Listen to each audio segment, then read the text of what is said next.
ఆయన రక్తం పెట్టి కొనుక్కున్నాడండి, డబ్బు కాదు.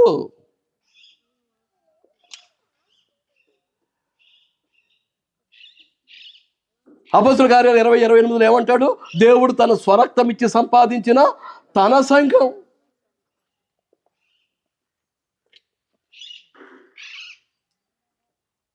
God purchased us with the precious blood of Lord Jesus Christ. యేసుక్రీస్తు యొక్క పరిశుద్ధమైనటువంటి ప్రశస్తమైనటువంటి రక్తం పెట్టి మనల్ని ఏం చేశాడు? కొనుక్కున్నాడు. డబ్బు పెట్టి కొన్న దాని మీద పేరేసేస్తావే, ఇది నా సొత్తు, ఒక స్టీల్ బిందువు అన్నాం, లేకపోతే ఎత్తల బిందువు అన్నాం, ఏదో ఒక వస్తువు కొన్నామనంటే స్టీల్ సామానం కొట్టుకెళ్ళి ఏం చేస్తాం? దాని మీద మన పేరు పడిపోవాలి. ఒక స్థలం కొనుక్కున్నామంటే అది మన పేరు మీద రిజిస్ట్రేషన్ అయిపోవాలి.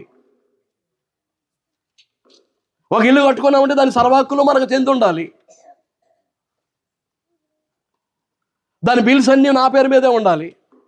కోరుకుంటామో కోరుకోమా అండి? దాని మీద సర్వహక్కులు ఎవరి? నాయి. అలాగ ఆలోచించే నీవు నేను రక్తం పెట్టుకొనుకున్నటువంటి క్రీస్తు ప్రభు పట్ల, దాని కొరకై తన సంకల్పాన్ని సిద్ధపరిచినటువంటి దేవుని పట్ల మనం ఎలాంటి భావంతో ఉండాలో ఆలోచిస్తున్నామంటారా? ఏమండి, ఆలోచిస్తున్నామంటారా?